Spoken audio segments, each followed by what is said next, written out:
My name is Mara Jensen. I'm 34, and I used to think the hardest part about family was appearing even when you're drained. Turns out the hardest part is recognizing they only want you present when you're providing something. It happened on an unremarkable Tuesday that should have been ordinary. My children were playing in the living room. My husband was finishing a conference call, and I was attempting to manage my own responsibilities when my phone vibrated with the family group message. At first, I almost dismissed it because recently the thread only activated when someone required something. But then I read the message, and my stomach plummeted. My brother wrote, "Don't bother showing up to Dad's retirement celebration tonight. We're tired of dealing with your side of the family." And before I could even absorb the words, my parents reacted. No questions, no resistance, just a heart emoji like they were confirming a cancellation, not excluding their own daughter. I stared at the screen, waiting for the follow-up where someone says they're joking, waiting for even one person to type, "That's not what we meant." Nothing. The thread moved forward like I wasn't even a person, like I was a service they were relieved to finally discontinue. So I typed one word. Okay, that was it. No arguing, no pleading, no explaining, just okay. And the remarkable part is they kept chatting after that, tossing little comments back and forth, acting like I was sitting somewhere sulking, and they were still in control. They had no idea what that one word actually meant because while they were laughing, I was already looking at a screen that had their celebration arrangements laid out in neat little authorizations and confirmations. I didn't rant. I didn't threaten. I simply made one decision I should have made years ago. 6 minutes later, the same group thread that had just erased me started exploding like a fire alarm. My mother was the first to panic. "No, this can't be happening." My brother followed, suddenly sweet. "Please don't do this. This isn't funny." Then my father, trying to sound composed like he always does when he needs something from me. "Sweetheart, settle down. We were only teasing. Only teasing." After a heart emoji, after telling me not to bother showing up, after treating my family like a burden, I looked at those messages and felt something I hadn't felt in a long time. Peace. Because for the first time, their little joke was about to cost them something real. And if you think I just got my feelings hurt and stayed quiet, you're wrong. What I accessed next is exactly why my brother stopped typing, and my mother started begging in the same thread. She just used to humiliate me. So listen closely, because the moment they thought they'd finally put me in my place is the moment I revoked access and watched their whole evening unravel. I wish I could tell you that message came out of nowhere, but the truth is my family had been training me for that moment for years. Not with love, not with support, but with a pattern. I was the one who resolved things, the one who covered the gaps, the one who didn't make a scene, because making a scene meant you were theatrical, and in my family, being theatrical was worse than being cruel. I grew up learning that my requirements were optional and everyone else's emergencies were urgent. Somewhere along the way, that turned into access. Not because I was wealthy, because I wasn't. I was just stable. I worked diligently. I kept my credentials clean. And I became the person everyone contacted when they wanted life to stay comfortable. It started small like it always does. Can you help with mom's medication copay this cycle? Can you handle the utilities until dad stabilizes? Can you authorize the venue deposit on your account? And we'll reimburse you next week? Next week never came, but the requests kept coming. And I kept saying yes, because saying no meant guilt, and guilt was the weapon they all knew how to use. The interesting part is they didn't even say thank you anymore. They said things like, "You're so organized," or "You're skilled at this stuff," like my ability to keep our family afloat was just a personality trait, not a sacrifice. Meanwhile, my brother was the center of gravity. He wasn't villainous in some cartoon way. He was just entitled in the kind of way that's easy to excuse when parents have been excusing it his whole life. When he wanted something, it became a family priority. When I wanted something, it became a complication. If he needed help, it was support. If I needed help, it was inconvenience. I watched my parents bend to keep him satisfied, then look at me like I was the backup plan they didn't even have to ask because they already knew I'd do it. And over time, I stopped being a daughter and turned into a resource. The last 18 months was the clearest example. I sat down one evening, not because I was trying to be petty, but because I was exhausted of feeling like I was drowning for people who wouldn't hand me a towel. I pulled up my statements and started calculating. It wasn't just one significant thing. It was all the quiet little things that accumulated into something heavy, recurring charges that processed every month without anyone mentioning them. A subscription here, a membership there. I had covered a portion of my parents' household expenses more times than I could count, and I had been funding parts of my brother's lifestyle because he always had a reason why it couldn't be his responsibility yet. And then there was the retirement celebration tonight. The event wasn't just a casual gathering. It was a whole production, a reserved banquet hall at an upscale venue, a professional photographer, a catering package, and a couple of extra touches my mother insisted on because she wanted it to feel elegant. Everyone in that family thread was acting like it was their event, their planning, their resources, but most of it was running through me. My account had authorized the deposit. My email had the confirmations. My financial portal had the automated payment links because that's what always happened. They made the choices, and I made the payments. And here's the part that still makes my hands shake when I think about it. When they sent that message, "Don't bother showing up," they weren't just banning me from an event.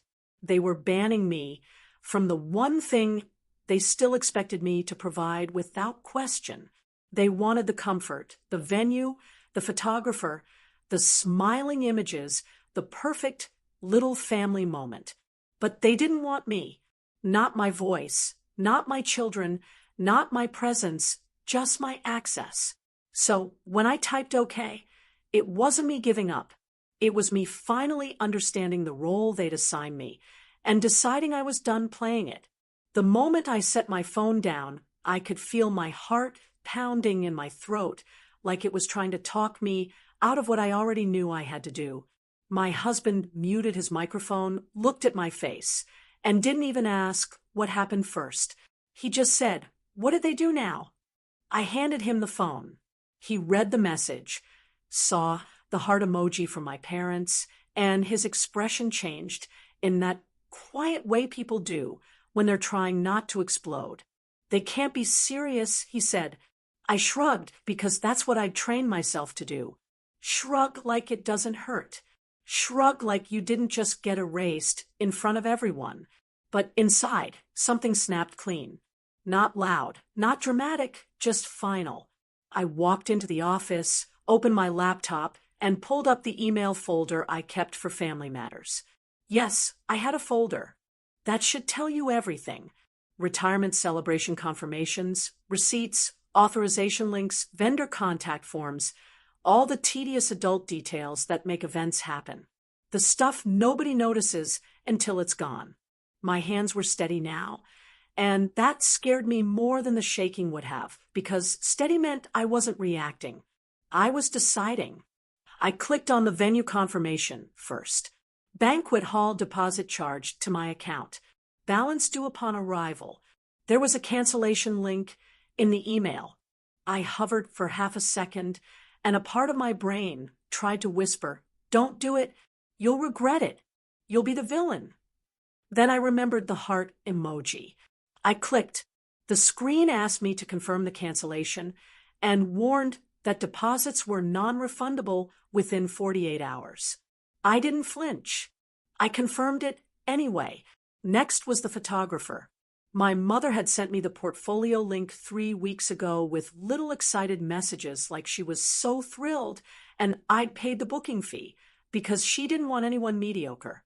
The photographer's email had a payment authorization attached. I replied with one sentence: "Please cancel this booking effective immediately." Then I forwarded it to myself because I knew what was coming. After that came the catering package, the upgraded menu option, the personalized display with my father's name that my brother had selected because he wanted it to look impressive in photographs. The caterer had an online portal, and my account was saved on file. I removed it. Then I hit cancel. One by one, I disconnected the whole performance they'd built around my access. I wasn't doing it to be cruel. I was doing it because, for once, I wanted the consequences to match the disrespect. Back in the group thread, they were still chatting. My brother was sending memes. My father was tossing in a joke about how my mother better not get emotional when she sees the venue. And my mother was reacting with little heart emojis like she was the guest of honor in a world where nothing ever costs her anything. I didn't interrupt. I didn't announce what I was doing. I just watched. And then the first notification hit. A message from the venue. "Your reservation has been canceled. If you believe this is an error, please contact us." 3 minutes later, the photographer sent an automated message: "Your booking has been voided." And right after that, the caterer pinged my brother's email because he was listed as the event contact, asking for updated payment information to reinstate the service.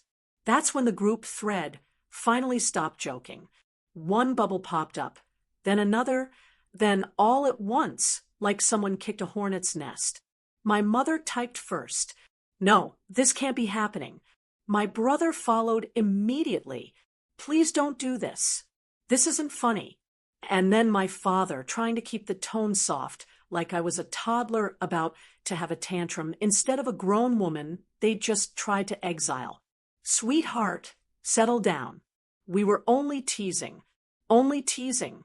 They acted like the cruelty was a prank and the consequences were my overreaction.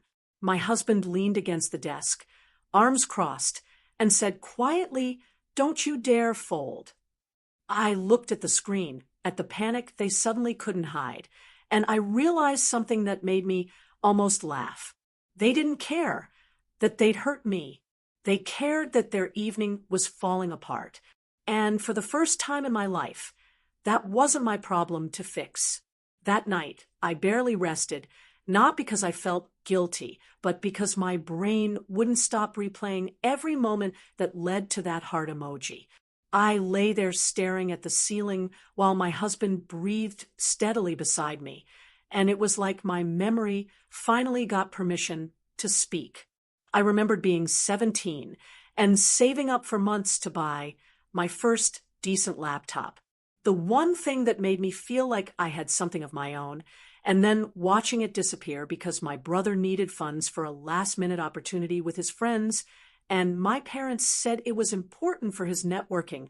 I remembered being in my early 20s, working overtime and skipping meals, handing my mother cash because the mortgage was behind, and she was crying at the kitchen table, promising me it was just this once, promising me she would never put me in that position again.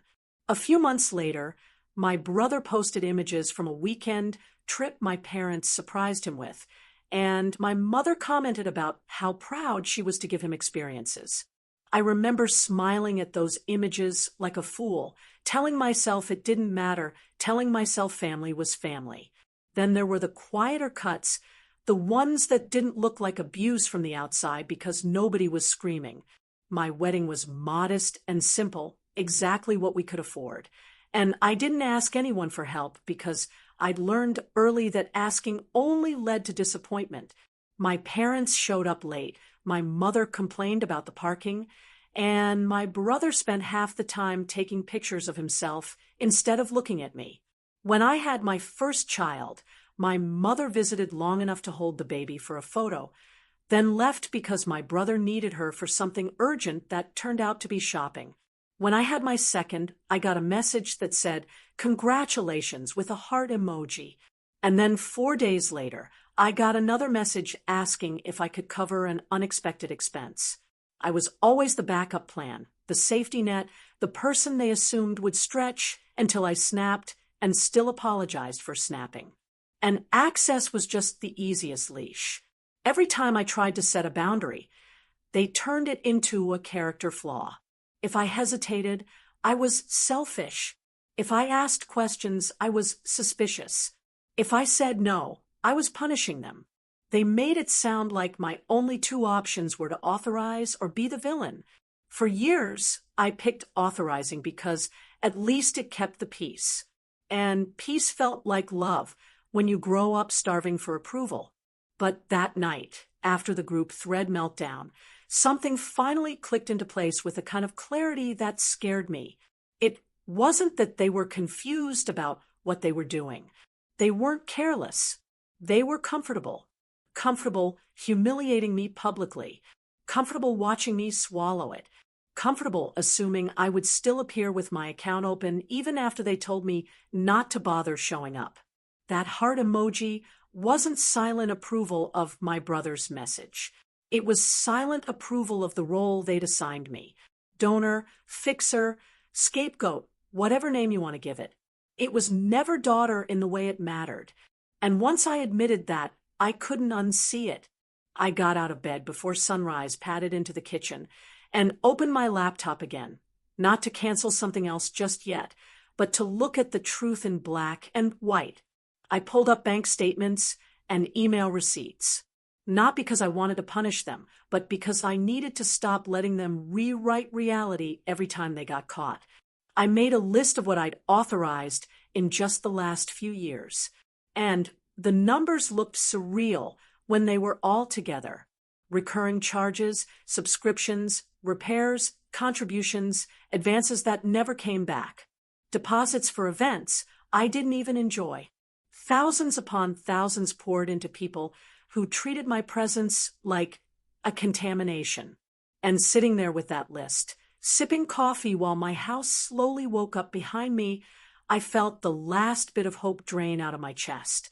The hope that if I just loved them harder, they would finally love me back. That hope had kept me trapped longer than any expense ever did. This is what I've authorized while you acted like I was the problem. I hit send and waited. For the first time all morning, nobody responded right away. No heart emojis, no jokes, no quick little comeback from my brother. Just a long, ugly pause where I could almost feel them reading, scrolling, realizing they couldn't pretend anymore. When my mother finally typed, it wasn't apology. It was damage control. "Why would you post that here? That's private." My brother followed, and his words were sharper than his panic. "You're disgusting. You're trying to make us look like monsters." My father tried another angle, a heavier one. Family doesn't keep score. Family helps each other. The irony almost made me laugh out loud because they were right in a way. Family shouldn't keep score, but what they called family was just a scoreboard where I was always losing. I replied with the calmest message I'd ever sent them. "You didn't mind keeping score when it benefited you. You only hate the numbers now that you're the ones who have to see them." My brother immediately sent another message, and I could tell he was spiraling. "Okay, so what do you want? An apology? Money back? What?" My mother jumped in, suddenly softer, suddenly pleading again. "Mara, honey, we didn't mean it. We were just stressed. We didn't think you'd take it like this." My father added, "Let's discuss in person. Don't do something you can't take back." There it was again. They kept talking like I was the one causing harm, like canceling payments was cruelty, and excluding my family was just a little slip. They wanted to make my boundary the crime. Because if my boundary was the crime, then they didn't have to face what they'd done. I looked at my children eating breakfast at the table, laughing at something only siblings understand. And I felt this sudden rush of clarity. I was not going to teach them that love means swallowing disrespect. I was not going to show my daughter that being a good woman means being a quiet wallet. And I was not going to show my son that a man can watch his wife get mistreated and call it normal. So I typed the only ending that made sense. You told me not to bother showing up.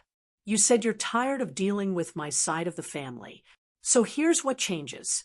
I am done funding a life where my presence is unwanted, but my access is expected. I'm choosing my family now. My brother responded instantly, and I could practically hear his voice through the screen. You're unbelievable. Mom is crying. My mother added, please, Mara, please. People are calling me asking what happened. My father tried to sound firm like he still had authority over me. Don't turn your back on family.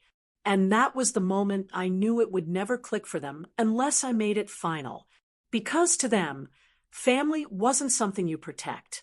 It was something you use. I didn't argue anymore. I didn't explain. I didn't defend. I just did what they never thought I would do. I blocked them. All three. Then I blocked my brother again on every platform he could use to sneak around the block because I knew he'd try. I sat my phone down and let out a breath that felt like it came from somewhere deep in my ribs, like I'd been holding it for years. Outside my modest house, the world kept moving. Emails came in. Laundry needed folding. My children needed activities. Life went on. But inside me, something was different. The constant pressure to fix their chaos was gone.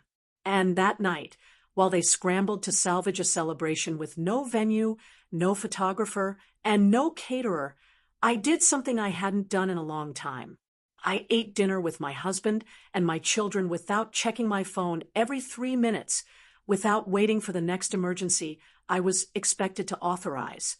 And even though I knew the fallout wasn't over, even though I knew they would try to come at me from another angle, I also knew this. The moment they hit that heart emoji was the moment they signed away the right to my help.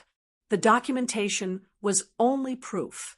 The real consequence was that they no longer had access to me. 3 days after my father's celebration, I unblocked the group thread for one reason only. I wanted to see what happened when the noise died down, and nobody was there to rescue them. I didn't expect accountability, but I did want closure, even if that closure was just confirmation that I'd made the right call. The first thing I saw was a wall of messages that read like a storm losing strength.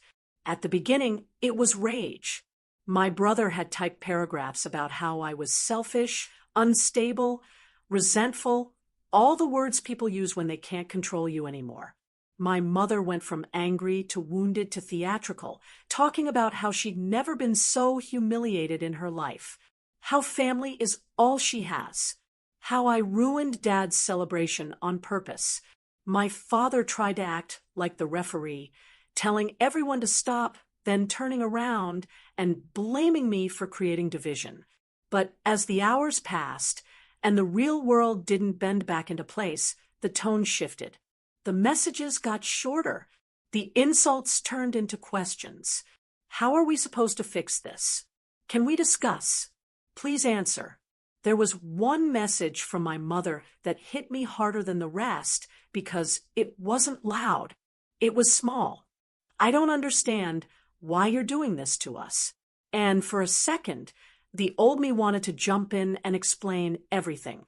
I wanted to type 1,000 words about how being excluded felt, about how humiliating it was to read that message and see a heart emoji from the people who were supposed to protect me, about how I'd been authorizing love that never came. But then I realized the truth. They did understand. They just didn't agree that it should matter. My brother had sent a private message, too, and it was the closest thing to a real apology I'd ever seen from him. I shouldn't have said that. I shouldn't have dragged your kids into it. I was frustrated, and I wanted the night to be about Dad and me. And I didn't think. I'm sorry. He followed it with another line. Can you please just turn everything back on? And there it was, the apology with a price tag, the regret that only existed because his lifestyle got uncomfortable. My father tried a different route. He didn't message me directly. He called the gym and tried to argue about the membership I'd been authorizing, as if he could bully the universe into giving him my access back. It didn't work. He left me a voicemail later, voice low and tight, telling me I was being disrespectful, telling me I was breaking my mother's heart, telling me I would regret this when they were gone. That line used to terrify me. It used to make me cave. This time it didn't, because regret goes both ways. And for once, I wasn't the only one expected to carry it. Over the next 10 days, I heard little pieces of the fallout through people who still had loose connections to my parents. The elaborate celebration never happened. They ended up at a chain restaurant because everything else was booked, and my mother spent the whole meal in a mood, while my brother tried to laugh too loudly to cover the tension. A few relatives noticed, a few asked questions. My brother hated that part the most, not because Dad was disappointed, but because the story didn't make him look good. And without my recurring payments, reality started showing up everywhere. My brother had to move funds around to cover his own gym membership. My father stopped accessing his weekend sports package because the subscription wasn't magically authorized anymore. My mother canceled her little monthly extras and started listing items online the same way she used to say other people did when they couldn't manage finances. None of it was tragic. It was just normal life at the level they'd always expected me to prevent. Meanwhile, my life got quieter in a way that felt almost surreal. The first weekend, after all of this, my husband took the children to a park near our neighborhood. We brought sandwiches and fruit and sat on a blanket while the kids ran themselves tired, laughing and arguing and making up games that didn't require anyone to authorize a deposit. At one point, my daughter came over, climbed into my lap, and asked why I wasn't on my phone, and I realized how much of their childhood I'd spent half present, distracted by a family that only reached for me when they wanted something. I kissed her forehead and said, "Because I'm right here." That was the moment it stopped feeling like revenge and started feeling like freedom. And that's the lesson I want anyone listening to understand, because I didn't learn it until I was already exhausted. Loving your family doesn't mean letting them use you. Helping isn't the same as sacrificing yourself until there's nothing left. If someone only values you for what you provide, they don't actually value you. They value your convenience. Boundaries aren't punishment. They're protection. They don't destroy healthy relationships. They reveal unhealthy ones. I don't know what will happen with my parents or my brother long term. Maybe one day they'll understand. Maybe they won't. But I do know this. The moment they decided they were tired of dealing with my family, they didn't just push me out of an event. They pushed me out of a role that was killing me slowly. And when I finally stepped out of it, my world didn't collapse. Their comfort did. Mine didn't. Mine got stronger. So if you're listening and you see yourself in my story, please hear this. You are not required to maintain relationships that drain you. You are not obligated to fund people who don't value you. And walking away from toxicity isn't betrayal. It's self-preservation. Sometimes the most loving thing you can do is choose yourself. 6 weeks after I blocked them, something unexpected happened. My brother showed up at my door, not with my parents, not with excuses, just himself. He looked different, tired in a way that didn't come from one bad night, but from weeks of reality he couldn't outrun.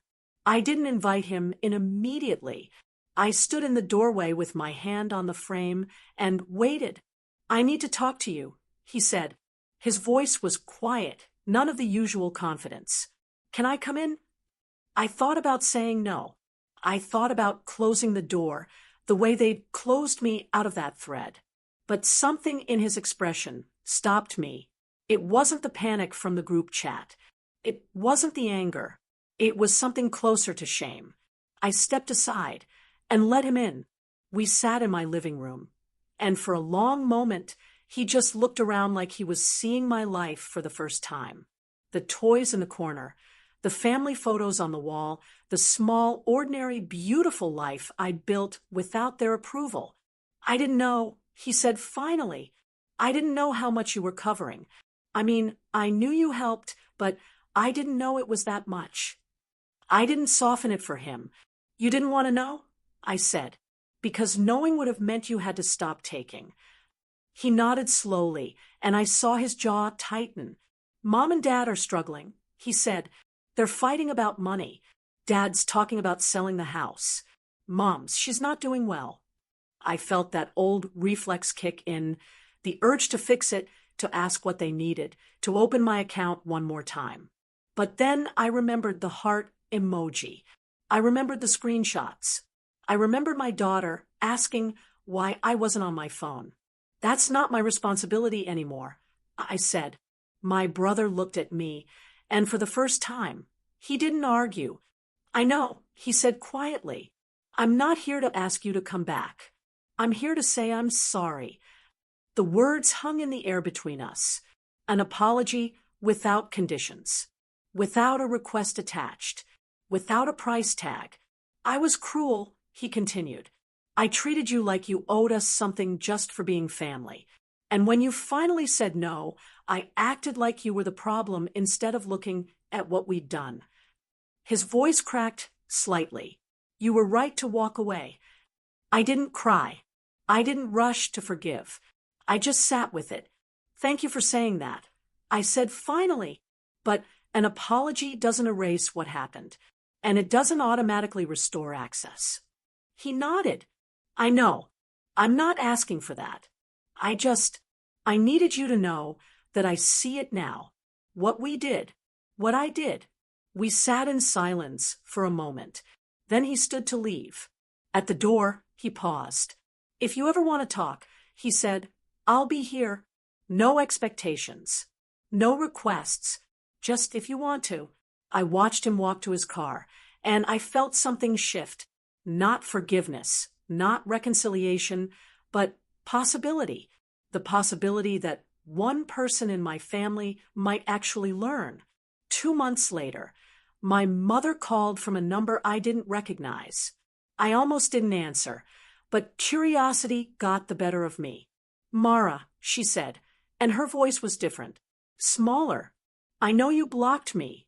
I borrowed a phone because I needed to hear your voice. I didn't respond immediately. I waited. I've been talking to someone, she continued. A counselor. She's been helping me understand some things. She paused, and I heard her take a shaky breath. I'm not calling to ask you to come back.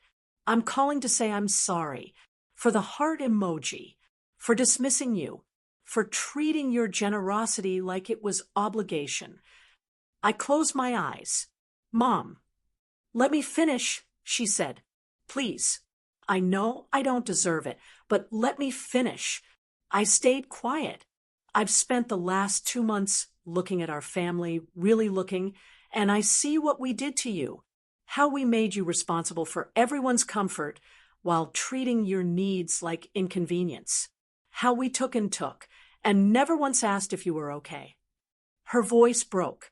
You were drowning, and we just kept piling weight on you.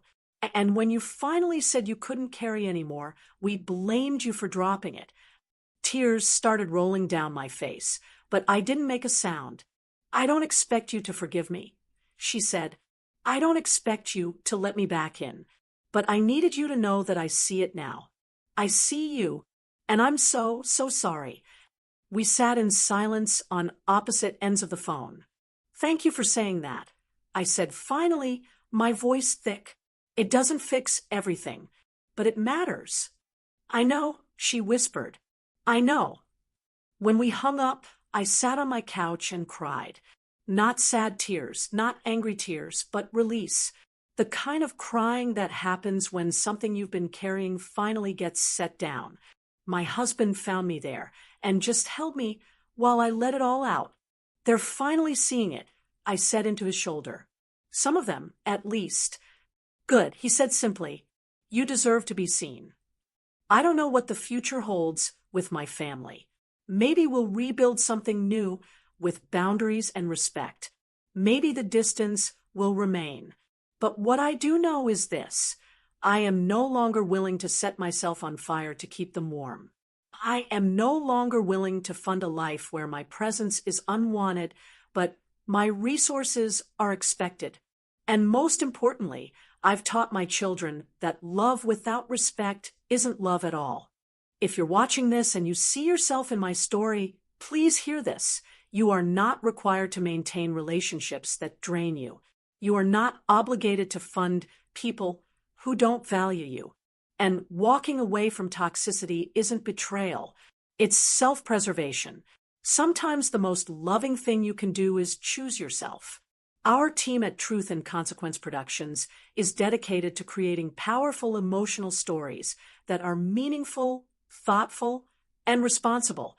We affirm that these are entirely fictional narratives crafted only to share lessons and positive messages with viewers, not to encourage real-life harm or retaliation. This story highlights important educational values about boundaries, self-respect, and recognizing toxic family dynamics. It reminds viewers that love should never mean accepting constant disrespect or being used as a resource. Instead, it encourages people to choose healthy relationships, protect their mental well-being, and to understand that establishing limits can be a brave and necessary act of self-care.